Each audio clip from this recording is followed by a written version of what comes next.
પંચમહાલ જિલ્લા કોંગ્રેસ સમિતિના માજી પ્રમુખ દ્વારા માર્ગ અને મકાન વિભાગના નાયબ કાર્યપાલક ઇજનેરને રજૂઆતમાં પ્રભા બ્રિજથી મૂનલાઇટ પેટ્રોલ પંપ સુધીના માર્ગ પર સ્પીડ બ્રેકર ફરીથી મૂકવાની માંગ કરવામાં આવી છે. કારણ કે તાજેતરમાં ગુજરાત સ્થાપના દિવસ ઉજવણી મુખ્યમંત્રી અને રાજ્યપાલની ઉપસ્થિતિમાં ભવ્ય રીતે કરાઈ હતી.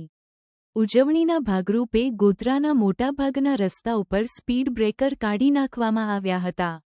જેના કારણે અવારનવાર નાના મોટા અકસ્માત સર્જાતા હોય છે, ત્યારે વહેલી તકે સ્પીડ બ્રેકર મૂકવામાં આવે તે માટે જિલ્લા કોંગ્રેસના માજી પ્રમુખ રજૂઆત કરી છે. આ માર્ગ પર અનેક સોસાયટીઓ, મંદિરો, બોયજ હોસ્ટેલ, શાળાઓ અને ITI જેવી શૈક્ષણિક સંસ્થાઓ આવેલી છે.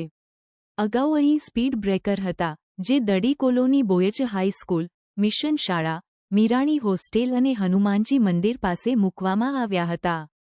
તાજેતરમાં ગુજરાત ગૌરવ દિવસની ઉજવણી પ્રસંગે મુખ્યમંત્રી અને રાજ્યપાલના આગમનને ધ્યાનમાં રાખીને આ સ્પીડ બ્રેકર્સ દૂર કરવામાં આવ્યા હતા.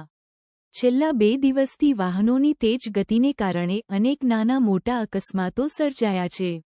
કોંગ્રેસના પ્રતિનિધિ અજીતસિંહ ભાટીએ વાહનચાલકો અને રાહદારીઓની સુરક્ષા માટે તાત્કાલિક ધોરણે સ્પીડ બ્રેકર પુનઃસ્થાપિત કરવાની માંગ કરી છે. આ રજૂઆત મુખ્ય સચિવ અને જિલ્લા કલેક્ટરને પણ મોકલવામાં આવી છે.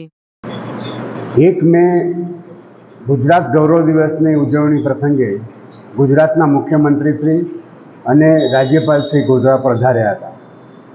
R&B વિભાગ અને જવાબદાર તંત્રએ સમગ્ર રોડ ગોધરા શહેરના અને આજુબાજુના એ સુધારવા પ્રયત્ન કર્યો હતો. VIPની સગવડો માટે જે સ્થળે બમ્પો આવ્યા હતા અને સ્પીડ બ્રેકર બમ્પોને ત્યાંથી દૂર કરીને રોડ સમતલ બનાવ્યા હતા. પરંતુ આ રોડ પર જે બમ્પ અને સ્પીડ બ્રેકર હતા એ ભૂતકાળમાં ખૂબ ઉપયોગી અને જરૂરી હતા. CMના પ્રોગ્રામને કારણે આ બમ્પ હટાવવામાં આવ્યા એ વાતને આપણે સ્વીકારીએ છીએ. પરંતુ CM પરત ગયા, કાર્યક્રમ પતી ગયો, એને આજે 15 દિવસ જેટલો સમય થયો છે અને સમગ્ર પ્રભા રોડથી માંડીને મૂનલાઇટ સુધીનો માર્ગ એ ખૂબ જ ધમધમતો માર્ગ છે.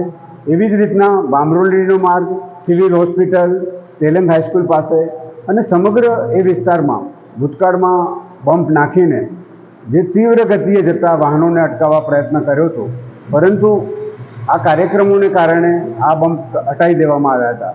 પરંતુ હવે જે રીતના અકસ્માતોની વણઝાર ચાલુ છે, ત્યારે R&B વિભાગે તાત્કાલિક આ સમગ્ર વિસ્તારમાં બમ્પ પુનઃ સ્થાપિત કરીને જીવલેણ અકસ્માતો અને નાના મોટા અકસ્માતો જે થઈ રહ્યા છે એને અટકાવવા માટેનો તાત્કાલિક અને તુરંત પગલાં ભરવા જરૂરી છે. અમે પણ નાગરિક હિતરક્ષક સમિતિ અને પંચમહાલ કોંગ્રેસના માધ્યમથી આ અંગેની રજૂઆત R&B વિભાગના કાર્યપાલક ઇજનેરશ્રીને પણ આપી છે. પરંતુ આજે 15 દિવસ જેટલો સમય થયો, હજુ સુધી આ બમ્પ નવા નાખવા માટેની કાર્યવાહી નથી થઈ. પરંતુ જે રીતના અકસ્માત થઈ રહ્યો છે અને લોકોને જીવ ગુમાવવાનો વારો આવે અથવા અકસ્માતને કારણે નુકસાન થાય, તો R&B વિભાગની આ સંપૂર્ણ જવાબદારી છે. એમણે તાત્કાલિક આ સ્થળોએ જે અગાઉ બમ્પ હતા ત્યાં પુનઃ બમ્પ નાખી અને આ જીવલેણ અકસ્માતો અટકાવવા તુરંત અને ત્વરિત પગલાં ભરવા જરૂરી અને આવશ્યક જણાઈ રહ્યા છે. અજીતસિંહ ભાટી, પૂર્વ પ્રમુખ પંચમહાલ જિલ્લા કોંગ્રેસ સમિતિ અને પ્રમુખ પંચમહાલ જિલ્લા નાગરિક હિતરક્ષક સમિતિ ગોધરા.